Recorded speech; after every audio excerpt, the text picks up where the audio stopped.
চলো আজ তোমাদেরকে পেঁয়াজি করে দেখাবো। এখানে বেসন দিয়েছি 2 টেবিল চামচ, আর ময়দা নিলাম 1 টেবিল চামচ, লঙ্কা কুচি পেঁয়াজ কুচি সব দিয়ে দিয়েছি, লবণ দিলাম স্বাদ মতো,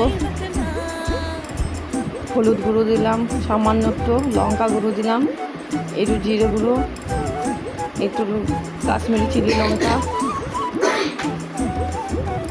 আর একটু গোটা জিরে দিলাম। এবার এটাকে ভালো করে মাখিয়ে নেব।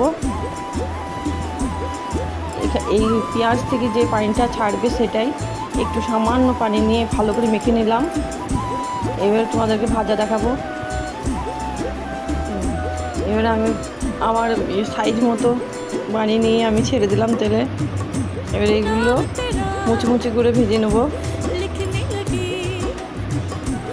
শর্টকাট রেসিপি, যদি কাউরির খেতে ইচ্ছা করে, শীতের দিন, বর্ষার টাইম, তাড়াতাড়ি জলদি করে নেবে। রেডি।